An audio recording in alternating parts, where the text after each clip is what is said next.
Não é segredo para ninguém que a pandemia do coronavírus, além dos danos sanitários e de saúde, trouxe uma instabilidade para vários setores da sociedade. E é claro que o entretenimento não saiu ileso. Afinal, a graça do entretenimento é o compartilhamento daquilo que nos distrai, anima e emociona. Na indústria da música, essa triste realidade se mostrou de forma mais melancólica. Até porque não há nada mais interessante e curioso num show de música do que pessoas que não se conhecem se juntarem espontaneamente por algo que amam. Por algum tempo, o mundo da música, infelizmente, vai ficar sem essa graça. Por aqui, a gente já deu de cara com essa situação complicada, tendo vários eventos adiados e cancelados. O Lollapalooza Brasil foi para dezembro. Também foram adiados shows de Metallica e Backstreet Boys pelo país. A Veja apurou que 51,9% dos eventos deste ano foram adiados ou cancelados, ou estão sem definição. O impacto na indústria musical é enorme,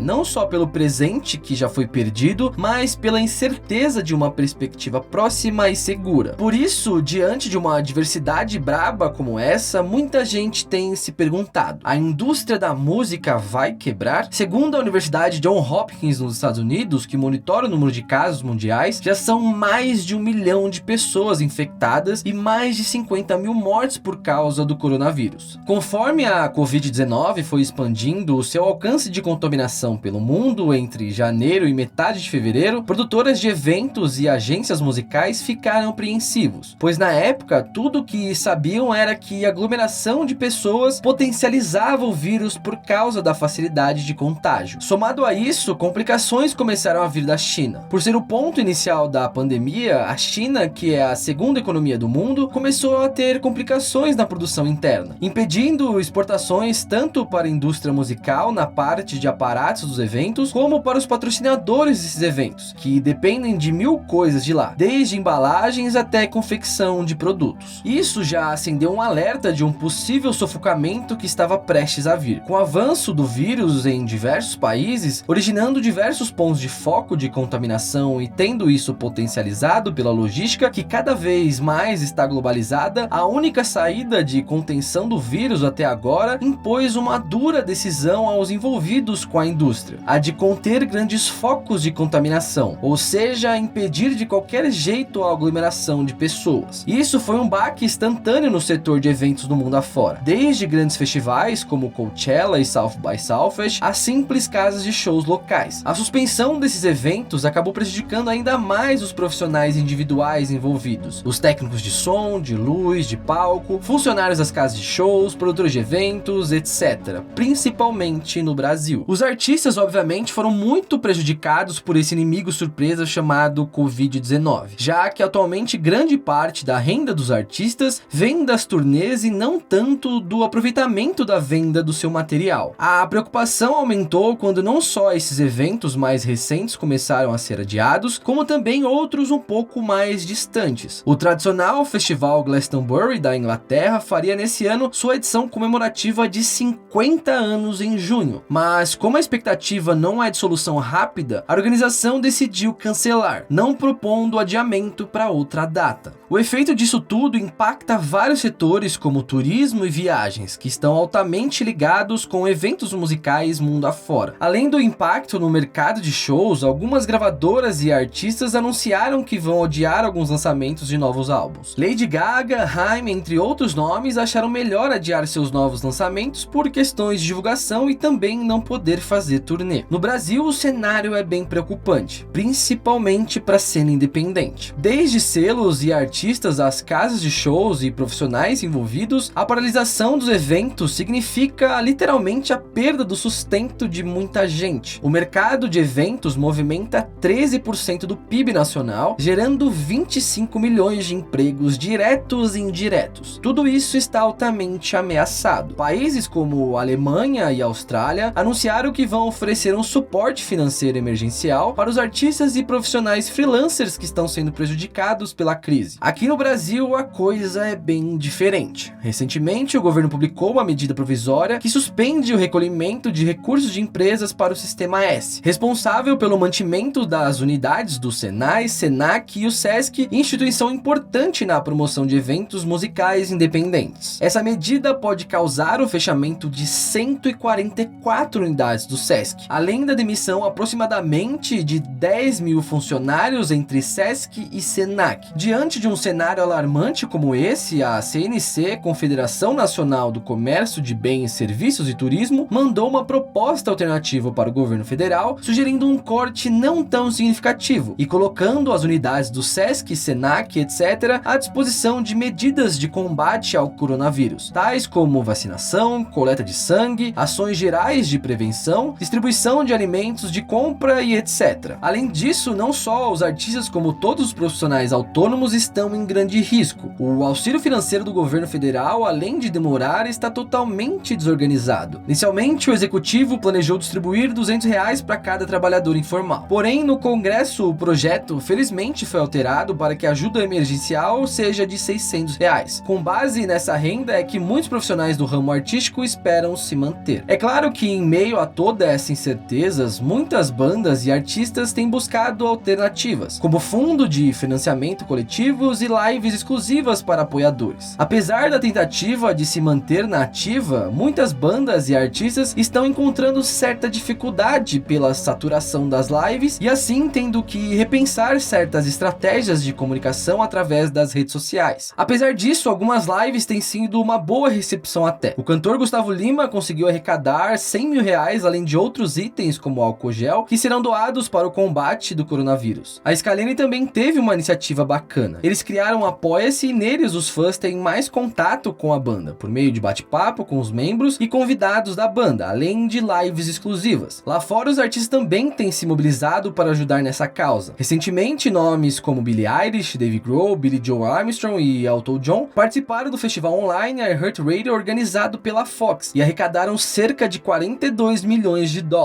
Aqui no Brasil, artistas estão fazendo algo parecido. Nomes como Terno Rey, Vitor Brauer, Lupe de Lupe e outros artistas participam do projeto Rock Triste contra o Coronavírus, iniciativa através do Bandcamp para arrecadar recursos para o movimento de luta nos bairros, que ajuda comunidades carentes. Muitos artistas também têm tentado ver a situação de uma forma diferente, procurando passar para os fãs o quão importante é a reprodução de streamings nessa situação, e que talvez esse seja o momento para rediscutir o repasse desses serviços para os artistas, assim como contribuições através da compra de merch e outras atividades envolvendo bandas e artistas. Por mais que seja difícil, ideias não faltam para manter a arte de pé. Nesse período, o modo como as pessoas se conectam com a música também mudou. O Spotify levantou um estudo sobre o comportamento dos ouvintes nesse momento recente de quarentena. A maioria das pessoas tem buscado sons mais climáticos, que trazem a sensação de concentração e calmaria, como produções acústicas e chill. Acompanhando a onda das lives, os artistas envolvidos nesses projetos também aumentaram seus números de streamings ultimamente, dada a maior exposição nesses tempos em que as pessoas estão buscando se distrair. Isso levanta questões importantes sobre como o foco dos artistas deve mudar nesses tempos. Obviamente, uma live é diferente de uma produção ao vivo. Logo, muitos artistas estão pensando em algo para otimizar as lives, tanto tecnicamente como no conteúdo, para não parecer apenas mais uma entre as 45 lives concorrentes simultâneas. Num momento como esse, muita gente tem se perguntado quando e como as coisas vão se normalizar. Apesar dos eventos estarem sendo remarcados para não muito longe no próximo semestre, as coisas continuam bem incertas. Primeiro, mesmo que tudo isso passe, recomeçar não vai ser tão fácil dadas as dificuldades que a indústria está enfrentando. E segundo, porque a realidade se mostra cada vez mais complexa em relação ao coronavírus. A China, que descobriu o primeiro caso em novembro do ano passado, começou a tentar voltar ao normal agora, 5 meses depois. Porém, lá o governo tem um poder muito maior que fez diferença na hora de impor as medidas restritivas de isolamento. Outro aspecto particular da China é que lá o foco de contaminação era um só, a província de Hubei, principalmente em Wuhan. Já nos outros países infectados, como o Brasil, há vários focos de contaminação, mas uma coisa que não nos deixa muito animados é que na China a população era testada a todo momento, o que deu um direcionamento para as autoridades saberem que fase da pandemia estavam. Já por aqui, assim como nos Estados Unidos e na Europa, a estimativa é que haja mais pessoas infectadas infectadas do que os números divulgados, pois só agora é que estão tendo testes mais rápidos e eficientes. Especialistas da área falam que é muito difícil prever as coisas voltando ao normal até o fim deste ano, porque até ter uma certeza de proteção total ao vírus, uma vacina, não dá para ter todo mundo tendo uma rotina total igual a antes. É lógico que isso é um desafio enorme para todo mundo. Sobreviver a uma situação dessas é realmente muito difícil, principalmente num mercado informal e independente como o da música nacional. Então, não sendo pessimista, mas sim a indústria pode quebrar. Porém, é claro que ninguém vive sem arte e sem música, e que qualquer movimento para se reinventar tem que ser enxergado como oportunidade de não deixar as cortinas se fecharem.